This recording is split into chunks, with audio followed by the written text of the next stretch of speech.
Introducing Megan Barella. She is a nationally recognized happy home and parenting specialist on a mission to heal families one home at a time. She's also a mom, a teacher, and a positive discipline educator. As a renowned speaker and facilitator, Megan is the go-to expert for positive parenting and an intervention specialist for strong-willed and highly sensitive children. So before we start the presentation, I do just want to acknowledge that we are recording this. We will have about an hour of presentation plus a final half hour of Q&A in which before the Q&A, we will turn off the recording.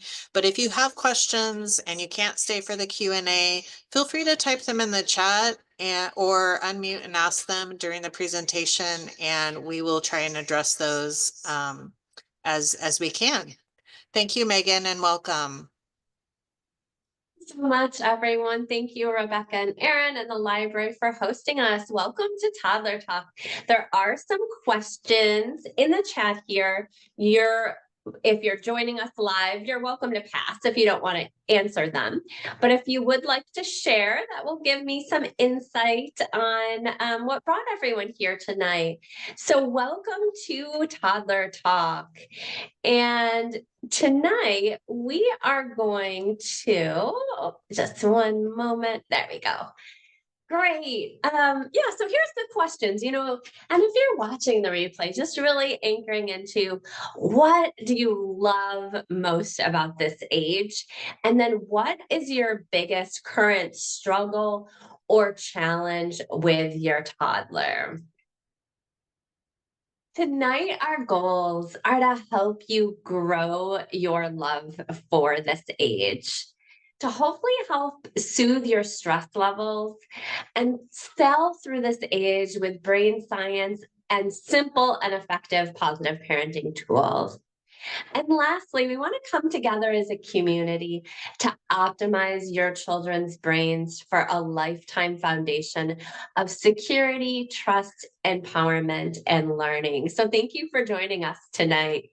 I used to offer a lot of in-person interactive playgroups and parenting classes pre-pandemic.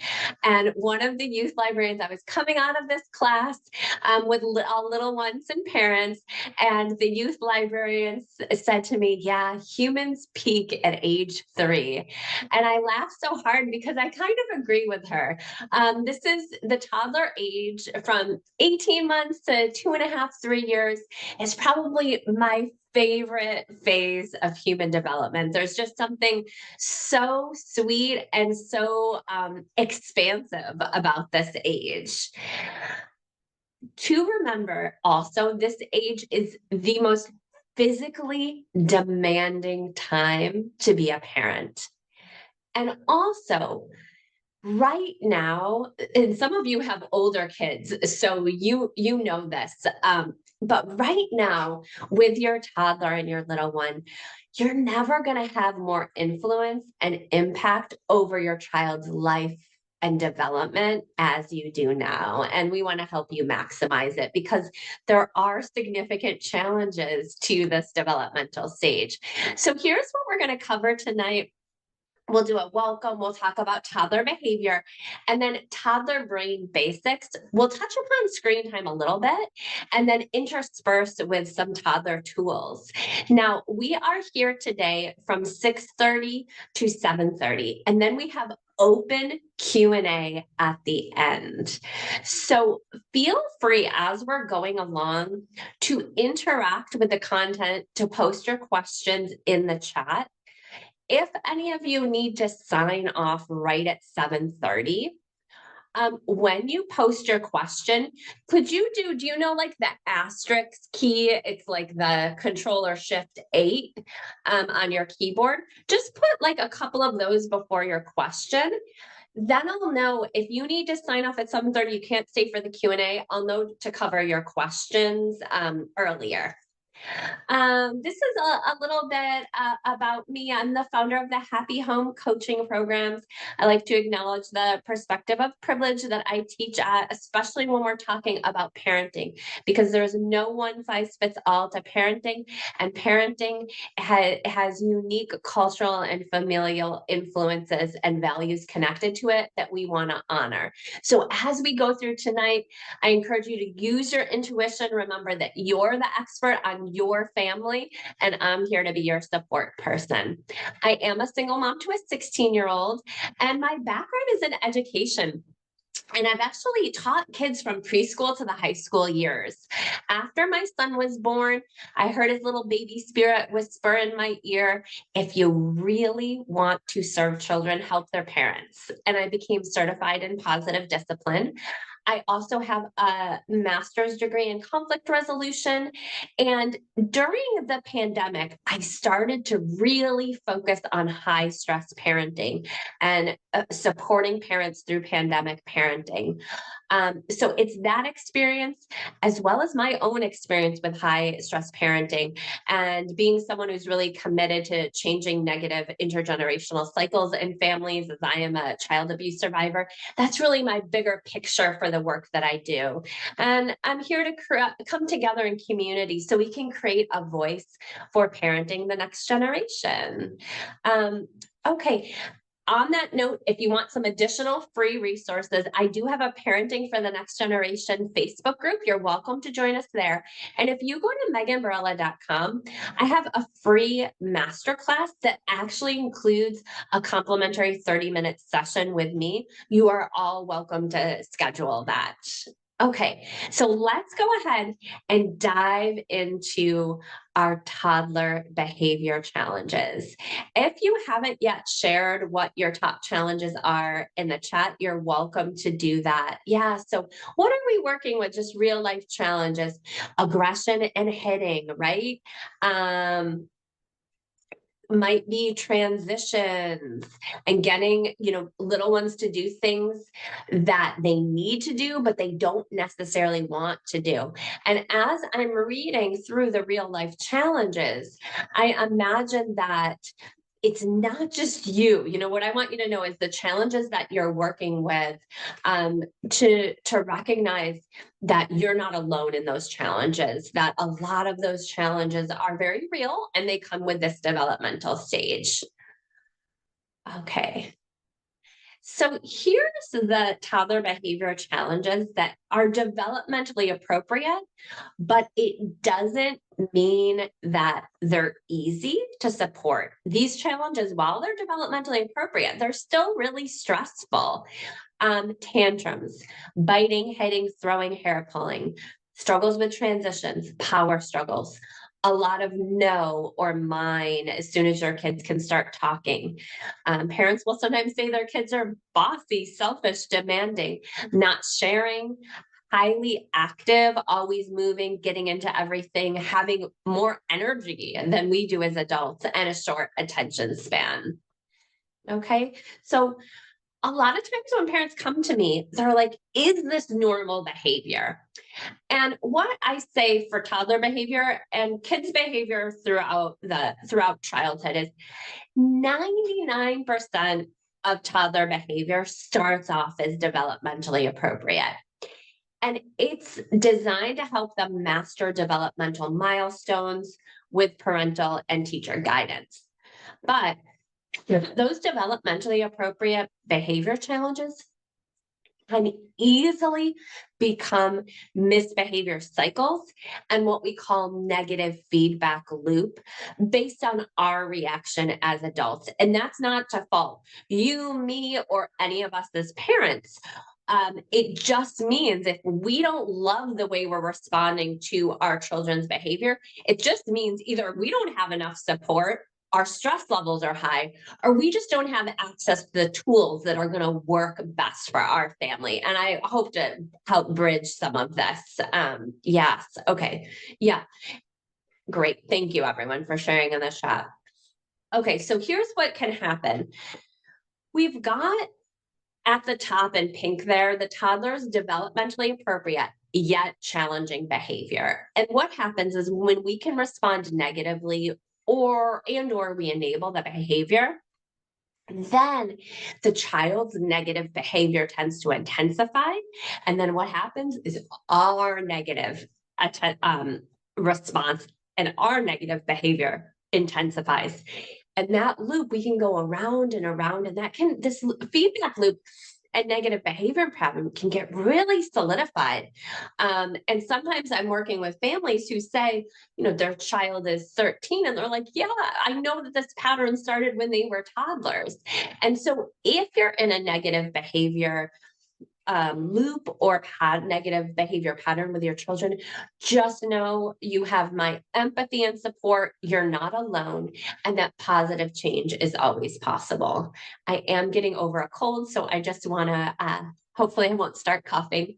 In positive discipline, we help you transform your parenting challenges into teachable moments. So, with every problem, misbehavior, stress, or challenge, we're working to identify what the solutions are, what the life skills, what the positive behavior and character traits are.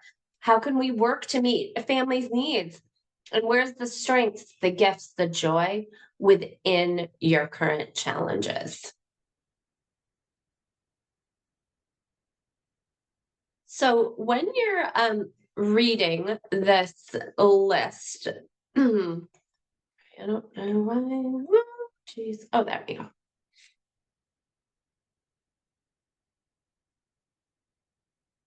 When you look at this list right here of um, behavior challenges,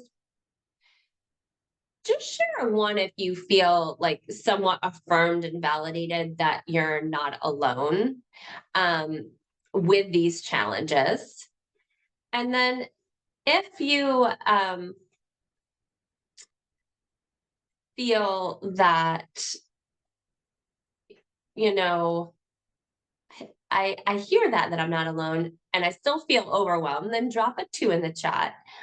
And share a 3 if you're like, I get that this is developmentally appropriate, but I still want to know what to do. Okay, so I'd love to hear just a 1, 2, or 3 in the chat. So to summarize, parenting a toddler is physically exhausting. This is the most positive influence you're going to have in your child's life.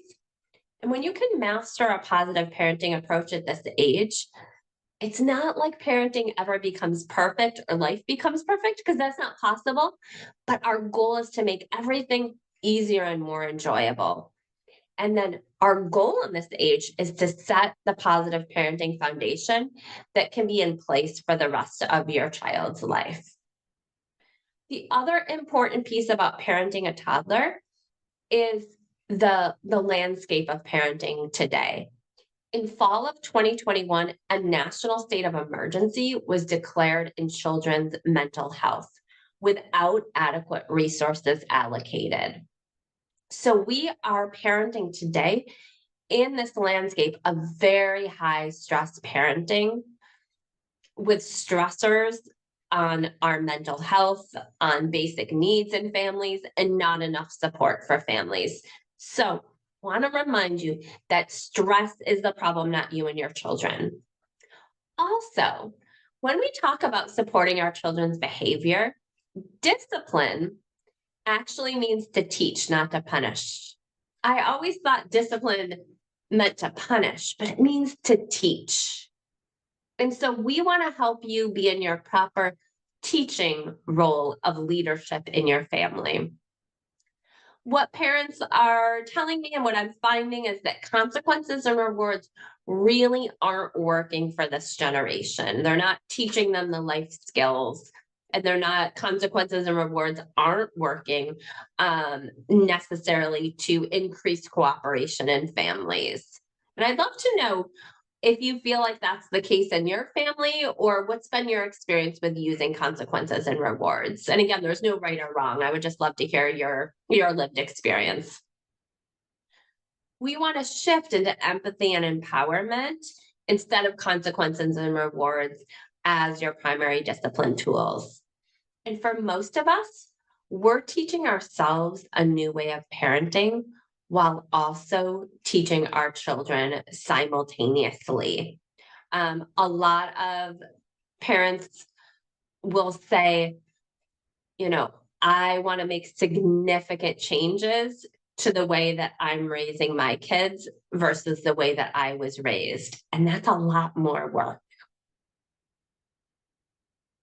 Okay, so now we're going to dive into, because I see all those threes that you're all understanding that this is developmentally appropriate, and still it's like, well, what do we do? And so what we're going to talk about now is the science of your toddler's brains with developmental tools. Okay, so brain basics for this age group. Keep in mind, they're not yet developed negative intent. That means when kids at this age misbehave, there's no intention of being manipulative, or I'm going to make my parents pay for this, or there's no negative intent. There's also not an understanding of separateness. And this is huge. At this age, our kids are still thinking that they are the same person as us. It's in those first 3 years of life that separateness occurs. But under age 3, there's still this foundation of oneness. And there's also no understanding of what sharing is. That's something that needs to be taught. So a lot of times if we say, oh, just share that, kids don't have an understanding of that. Attention span is not yet developed. Verbal communication, and that depends on the child. Self-control, and that language. What they are developing at this age is parallel play. The ability to play next to either grown-ups or other children. They're really cause and effect scientists at this age. Dropping the spoon from the high chair, hitting sometimes can be cause and effect. And they're developing on how to learn through play. And I really love this article from Hay Sigmund, Few It's Normal, an age by age guide for what to expect from kids and teens. Okay, so in the first 3 years of life, what's really important to know is that humans are born with underdeveloped brains. And that's so that human babies can fit through the birth canal. That also means that humans have experience-dependent brains. That that our caregiving is what grows the children's brains. And so that also means that there's slow emotional regulation development. So young children are prone to more temper tantrums and meltdowns. So in the first 3 years of life, a child's brain grows to 80% of its adult size. And they're growing their brains in this rapid period of brain growth through their relationship with us and through our caregiving. And that's some of the power and the responsibility of parenting at this age. Okay. So what's important to remember is your child is lacking brain function for self-regulation, and they develop self-regulatory skills through co-regulation. Through our modeling of self-regulation, they're borrowing our brains to regulate our own. And so we are the safe container for our children's behavior and development. Okay. What does this exactly look like? Well, if you think of this is our brain, which is fully formed by age 25. And this is our children's brains. And they're just sponging and growing their developing brains from our fully developed brains. And that's why us having support for our regulation and learning how to model co-regulation is essential for this time, because kids, from a brain science perspective, they can't regulate on their own. The other brain science of caregiving is mirror neurons. And mirror neurons are brain cells that react both when an action is performed and when it is observed. And mirror neurons were first discovered, I believe, in chimpanzees, where the mirror neuron was activated when the chimpanzee was eating and when it was watching the parent eat. That same neuron was activated. So if our children watch us either learning how to transition, practicing self-regulation skills, practicing how to get dressed, that's a number one way they learn. And it's almost like it's as powerful as they're doing it themselves. And so that's the brain science of caregiving, remembering the sponge brain and those mirror neurons. Okay. So when we're looking at our kids' behavior, we always want to remind ourselves that stress and unmet basic needs are the problem, not our parenting, and our children aren't the problem either. Okay. I'm going to come back to toddlers and screens in a little bit. Let's go ahead now. And for those of you, are you experiencing high emotions in your family? How many of you feel like those temper tantrums, meltdowns are some of the top toddler challenges that you're experiencing? You can just drop that in the chat.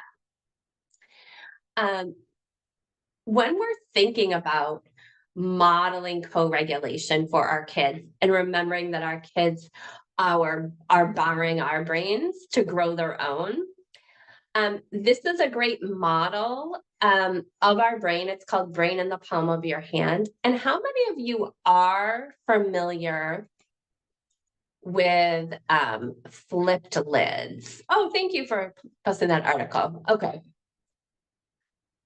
Just put a yes in the comment or no in the comment. Are you familiar with flipped lid? Are you familiar with that term? Yes. Okay. Okay. There's a great video called Brain in the Palm of Your Hand with Dr. Dan Siegel. It's 2 minutes online. And I encourage everyone to check it out if you're not familiar with Brain in the Palm of Your Hand. So if we look at a model of the brain in our hand, we have 3 parts of the brain. The brain stem would be symbolized by this part of our brain. And it's actually in the part of our brain, at the bottom where our skull and our neck connect. Now, in that part of our brain are things we don't have to think about, things that are on autopilot, like heart rate and breathing, and also how we respond to stress. Moving upward is the limbic system, and that's responsible for memories and emotions. And then we have the prefrontal cortex, which is what we consider our executive functioning skills. It's responsible for logic, problem-solving, decision-making. It can also is the control center for the emotions and for the other areas of the brain. So what happens when we're under stress is that we flip our lid. And that means that executive function part of our brain goes offline. And when that happens, the only options available to us are what's available in the stress response system, which is some form of fight, flight, freeze, or fawn. So a couple things that are important to remember is that when we flip our lid, it's due to stress and unmet basic needs. And it's a physiological response to stress. It's not a character flaw. So if you find that you yell or you shut down as a parent, just know that's not a character flaw. You're not a bad parent. That's your body actually having a physiological response to try and keep you safe from stress. The other thing to know is that for our little ones, as we talked about earlier, their prefrontal cortex is totally underdeveloped. And in the limbic system is something called the amygdala. And the amygdala is responsible for fear and anxiety. And in this age, the relationship between that fear center of our brain, or also could be the stress center of our brain, and the logical part in our toddlers is very underdeveloped. And that's why developmentally, they're prone to more emotional meltdowns and temper tantrums. So understanding the brain science, or getting a review, if for those of you who have looked at it before, some reminders. Just a flipped lid is not the time to discipline. And a lot of us may have been raised where when something goes wrong, when kids are having behavior challenges, we have to fix it now.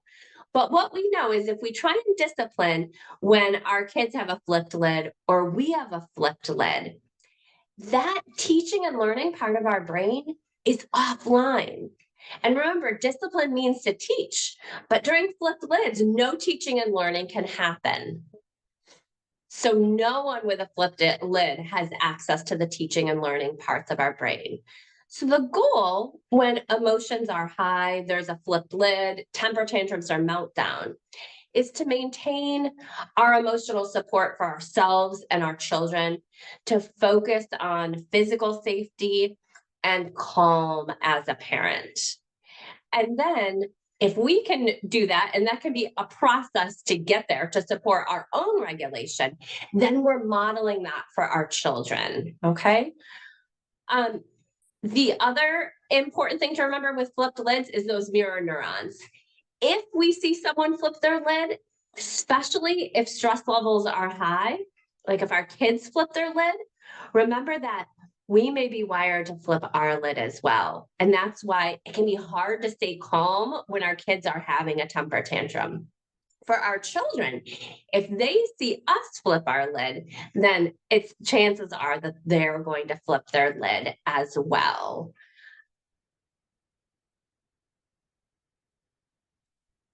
Now, when we're looking at flipped lids, one of the best things that we can do for ourselves and our family is to become a basic needs detective. Because at the root of every flipped lid is a stressor or an unmet basic need. And so think about either your children's challenges with transitions, with temper tantrums, with meltdowns, whatever your top challenge is. Let's go through the HALT, or the basic needs, and see what basic need you feel like might be at the root. Now, in positive discipline, we borrow this acronym from Alcoholics Anonymous. From a recovery perspective, it says that that people are more likely to relapse when they have unmet basic needs. From a parenting perspective, we look at all behavior challenges as communication of needs, and all flipped lids that there's an underlying unmet basic need. So reconnect with the top challenge that you came with tonight. And what basic needs do you feel like at their root? And you're welcome to share in the chat. Would it be hunger, which the basic need is food, water? Angry, which is an umbrella term for high emotions. And then the how to meet the need is learning positive outlets to express high emotions in safe, healthy, and positive ways. Lonely is all of our connection needs. You might need more time alone as a parent. You might need time with the other adults in your life, or your kids may need more connection time with you. Tired, sleep, rest, sleep transitions, and insomnia. And then I added this S on at the end, sick or stressed. And this can look like cold, flu, COVID, chronic health issues. ACEs, those adverse childhood experiences, social inequities, financial or relationship stress, and other stressors. Now, when we're looking at health in our family, if we can meet the need to transform the behavior challenge, then we want to have that clarity to do so. because children are routinely punished for having unmet basic needs. One time I did this talk, and a parent later told me that after what happened the next day is that their 3-year-old, they went to put their 3-year-old in timeout because their 3-year-old was misbehaving. And then they just realized, oh, this child has not had their afternoon snack and they're hungry. Okay, so if we can meet the need to transform the behavior challenge, and then if there's teaching involved, if there's reminders to be given, then we can do that after the basic needs have been met. But sometimes families will tell me, Megan, we're working with all of the hearts in our family all of the time. And if that's the case, really learning how to set lowered responsive expectations for yourself, for your children, and for the situation. So I'd be curious, with your top challenge for tonight, will you just share the letters of the halts that you feel like are at the root of what's going on? HALT or S, or maybe it's a combo. Yeah, so if you just want to pop that in the chat. And then after you do that, do you feel like you can, one, meet the need to transform the behavior challenge, or that it's about setting responsive lowered expectations, which would be 2? And a lot of times parents will feel like, well, it's a 1 and 2 combination. It really depends on the day. Yeah, A and T. Great. And do you feel like it's easy, not easy, but it's possible to meet those basic needs? Or that it's a matter of setting responsive expectations? If other people want to share, you're welcome to pop them in the chat. Okay. What are the unmet basic needs you're experiencing in your family? And to remember, whatever the unique stressors, challenges, unmet basic needs are in your family, to remember that that's the problem, not your parenting and not your children, right? We want to have compassion for the real life stressors and unmet basic needs in our lives. Okay. So as you go back into parenting after this workshop, really looking at becoming that basic needs detective and identifying what are the times of day where there are unmet basic needs, either your own or your children, resulting in behavior challenges. And then, can you make plans to meet the needs, or is it a matter of lowering expectations? And a lot of times it's not exactly clear how to lower expectations. So that's something that, at the Q&A at the end, I'm happy to talk through. All right. I do not know why.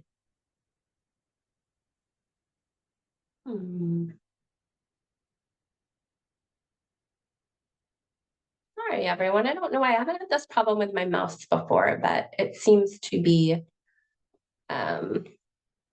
freezing and then going faster. So now we'll go on to the next brain basic with a tool. So in the first 3 years of life, individuation is just beginning. And individuation is the process by which our children separate from us.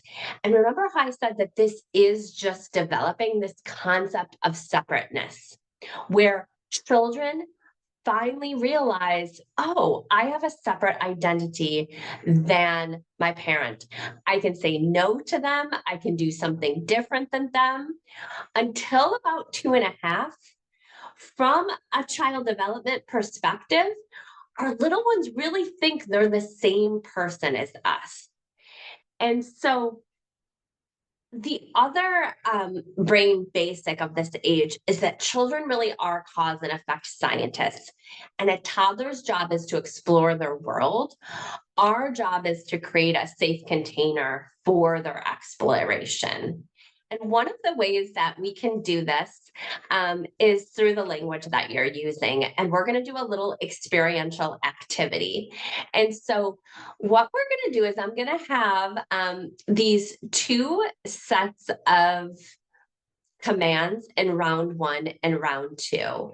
And if you're at home, what I'd love for you to do is just, or you're catching the replay, just go ahead and follow what I'm saying. Okay. So for round one, I'm going to say, don't sit down. And you'll just do what I say. So if I said, don't sit down, what would you do?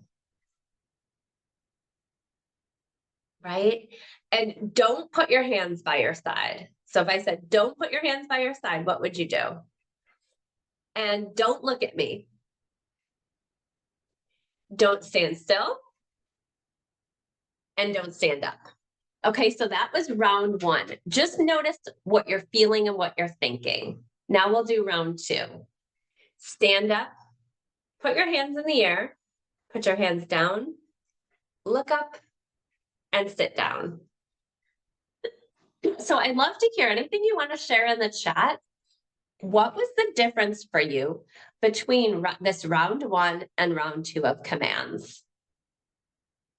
We could call round one the don't statements and round two the do statements. And most parents will say that it was really hard to know what to do with round one. Yep. And thank you. Yeah, round two was more positive and clear. Round two more direct and clear. Yeah. So round one, the don't statements, not clear.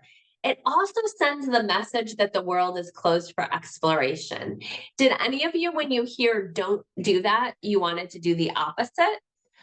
Or how many of you have children who are wired that way? As soon as they hear don't do that, they want to do that, right? The don't statements, a lot of times we focus on the last word, right? So we focus on sit down, hands by your side, but that's what we're not wanting the child to do. So don't statements can often focus on problems and misbehavior. Don't statements can cause power struggles, and parents tend to fall back on don't statements the most when we're stressed, when we're tired, or when there's safety issues. Don't hit, don't run out in the street, right?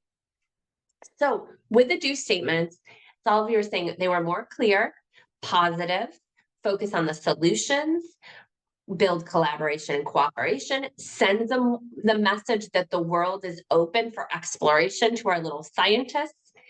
And it sounds easy or straightforward to switch don't to do's, but they actually take a lot of presence, patience, and practice to utilize. So let's go through with some of the don't statements. I'd love to hear, when do you feel like you're most likely to say don't to your children?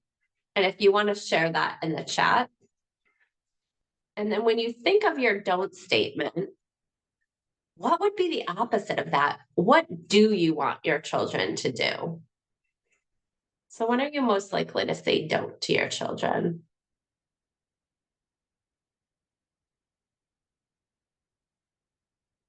Yeah, don't hit for sure. Safety issues. Yeah, those are the most common. Okay. So, and then what can you think of with the don't hit or safety issues? Um, what what do you want your children to be doing? Here's some examples like don't bite this, getting things I can bite on. Hitting is one of the hardest ones. And hitting at this age can have different needs. For some children, they are in touch with their anger this age and they need something that they can hit. Other kids are just wanting to connect, and sometimes hugs will work, even though it sounds counterintuitive. The hugs will work instead of hitting. And for some kids, it is a matter of modeling gentle hands. Don't throw, something they can throw. And these are the hardest ones that I usually work with when there's like possible being involved. So you want to identify if your kids are biting, hitting, and throwing. Is it high emotions like anger that are at the root? Is it connection? Is it cause and effect? Is it connected to when they're tired or hungry? And when I say is it connection, are they wanting to connect with you? Or are they just doing some exploration of, if I do this, what effect will this have on other people? With translating our don'ts to do, it's important again to understand and try and identify what the why is, the underlying need underneath, and then to practice and model the new behavior as a do statement in calm and connected moments. And so, with your do statement, children at this age learn from, again, our modeling, because that sponge brain and the mirror neurons. So, to spend time going over the plan. If there's a safety issue, if you have kids who are runners at this age, that you play games where you're just holding hands. We hold hands and we sing a song when we get out of the car. And then you practice that as a game. If they're working on not hitting, what do you want them to do? If it is, high fives instead or hugs, that you practice that in calming, connected moments. Because it's the practice that's going to create the positive pattern. Okay, and then our last tool. So let me know if you would like some help translating your don't to a do statement, and you can just put yes in the chat below. Okay, and our last tool that we're going to talk about is play. And so young children in the first 3 years of life are right brain dominant. And what does that mean? The right brain is responsible for emotions, for relationships, for the body or somatic experiences, and also art, music, play, and oneness. Now, the left brain develops later in childhood, and that's responsible for language, for being able to be logical and problem solve and linear. What can happen is a lot of times we're trying to use the left brain tools to teach in the first 3 years of life, when really we want to be using right brain tools, because our young children at this age are right brain dominant. Number one tool that is developmentally appropriate for this age is play. Okay.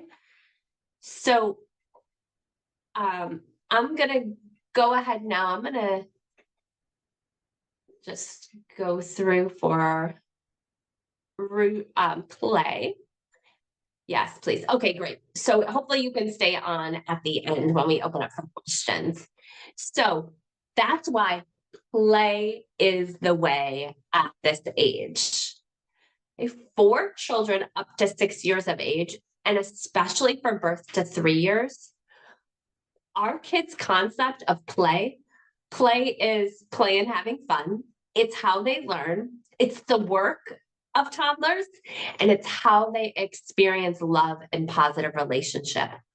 All of these concepts are captured by play. So play is the way. It's everything for kids at this age. Now, remember that discipline means to teach, and our job is to discipline or teach our children. So if our responsibility is to teach our children, and play is the number one way children learn, then play actually becomes our number one discipline tool. And so how do we unlock play as our number one discipline tool at this age? The first tool of play we're going to talk about is just making it a song. How many of you naturally sing things a lot to your kids? You turn everything into a song. And if you think of early childhood educators at this age, these are the top tools that they're using.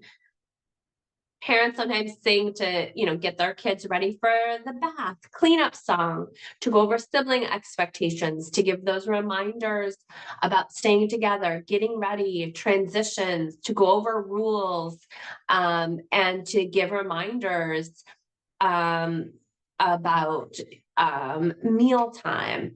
Anything that you can do that you can sing can be a really effective tool at this age. So think about your top behavior challenge and what's the do statement.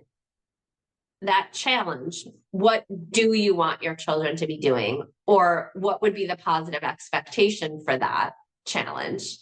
And then how can you make that into a song or a little jingle like Daniel Tiger? And I'd love to hear, for those of you who are using songs already, I'd love to hear the times of day that you found it most effective. One parent, when I used to teach this class live in person, um, one of the parents, we developed like this little, there was a lot of power struggles around diaper changes.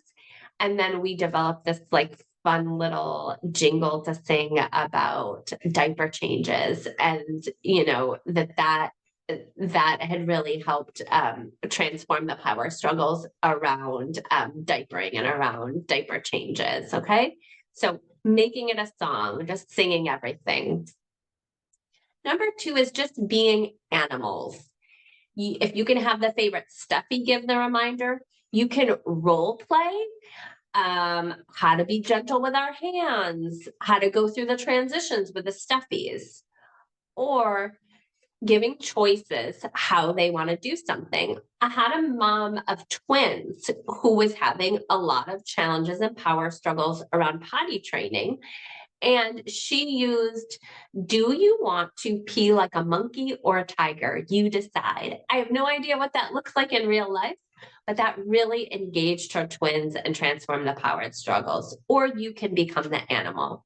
I would say for transitions, those of you who said transitions are the main challenge, this tool is gonna be your best friend. If you can think about what are your children's favorite animals or characters currently, and then you just become the animal or the character, and then use that to go brush teeth. We're going to become, horses, and you actually, become the horse. That's the key. Remember, we want to use play, but also remember the mirror neurons and that the co-regulating together. You actually become the horse and start heading to the bathroom. And unless your child has a lot of unmet basic needs in that moment, because they're wired for play, it's going to be nearly impossible for them not to follow you. And this tool of becoming animals has been the game changer for so many parents of 18 months to 3-year-olds. You can literally become animals to get through all of daily life. The challenge can be remembering to use this tool and also doing it when you feel like I don't have the energy to do it. But if you're experiencing a lot of power struggles around transitions or lack of cooperation, what you'll realize is this tool will become very motivating because it works so well to engage cooperation with our little ones. Right? And then acting it out. We talked about role playing with toys or the stuffies. The key with this is if you're working on certain, say, safety issues, the challenge can be is with safety issues, we're more likely to flip our lids because we're concerned about our children's behavior. And when we flip our lid, we are not in that place of teaching and learning. So if you can take the behavior challenge around the safety issues and you can create what you want your children to do and then role play it regularly, then because of those mirror neurons, that is the same as the children doing the positive behavior themselves. It's such an effective way to create that positive pattern for the new behavior. Okay, so what tools of play do you feel most connected to as we're going along? Making it a song, becoming animals, doing some role play, or anytime you can just use humor, making yourself laugh, make a joke, make a funny noise or face. Sometimes sarcasm, some families are really like prone to sarcasm. And if you can do that without being mean, wonderful. For some kids, it's usually more at the older 3s, 4 age. Using reverse psychology can be really fun. No, do not get your shoes on. You're not allowed to get your shoes on no matter what. There's absolutely no brushing teeth in this house. It's not allowed at all. That can be a really effective tool for that 3 to 4 age. Using a funny tone of voice or just the element of surprise, and surprise that's of course not scary or startling for children. So think about which tools of play might help your top behavior challenges. What tools of play are you currently using or would you like to try out? Okay, so we're going to go back as you're thinking about the tools of play. We're going to go back to earlier and just talk a little bit about routines. Now, at this age, your toddler is kind of in this internal tug of war between that oneness with you and creating their own positive sense of self. And so at this age, and for some children who are naturally strong-willed temperament-wise, they're really they're wired for empowerment, to feel capable, to be independent, to do it on their own. And the message is, when we can foster that, is that cultivation of individuation, of independence is safe to be, and that they're loved through that process. Okay. So they're in this internal tug of war between their individuation and developing a positive sense of self, and then still really co-regulating with your brain, being in that place of the sponge brain, being totally dependent on you and needing you to help them organize their feelings because their brain is underdeveloped in that way. And that's creating the trust and the security and the safety. So in this age, it's about the beginnings of empowerment while also maintaining nurturing. And one of the ways that we can do that is through our daily life routines. Routines create the positive pattern. They create safety. They can prevent power struggles and emotional breakdowns. If you again think about early childhood educators, they're going to do the same thing at every time of a day in the same way. And again, it's important because toddlers' brains are right brain dominant. They don't naturally have that logical linear. So we want to create that pattern for them. So what are your current routines that you really love for bedtime, cleanup, mealtime, or morning, or getting ready? Could you bring in play to help support the routine? Is there a routine that you feel like, oh, actually, I think some of the behavior challenges might be because we don't have a set routine around this? So are there any changes or new routines that you would want to bring in to support a challenging time of day? Okay. And so for our toddler tools, what we're going to open up to in just a moment for you to get some individualized support with is play, and using play, either making it a song, the animals acting it out, or using humor. Working on your routines,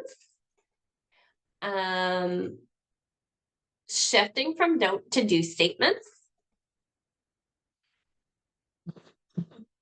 and then really becoming a basic needs detective for your family and being either able to meet needs or set responsive expectations if your family is experiencing a lot of halts. And so, what do you feel like are the top tools that are going to be most helpful to support your current behavior challenge? And you're welcome to share that in the chat. We're going to open up for Q&A in just a moment. What I would like to touch upon just as we're wrapping up with the last couple minutes is toddlers and screens, because it's such a big a big presence in our children's lives today, and screens aren't going anywhere. So we really want to develop lifelong positive relationship and positive habits and patterns with them now. Okay. When we're talking about screen time, we really want to remember that your family has unique reality of schedules, of needs, of values, of stress, and the areas of support that you may have or may be missing from your family's life. So we want to honor your family's unique reality. What some of the research shows is that sharing screen time guidelines can actually be guilt producing for parents. So I want to make sure that we're in a place of compassion because you have your own stressors and needs going on in your family. Now, as I'm going through the screen time guidelines, if the guidelines are realistic for your family, onward and forward. And it's even okay to do less screen time than what the recommended guidelines are. Remember that screen time is not a basic human need for children. But if the guidelines aren't realistic, if your kids are doing more screen time, just know you're not alone. And we really want to have that compassion and support for you and your reality. Okay.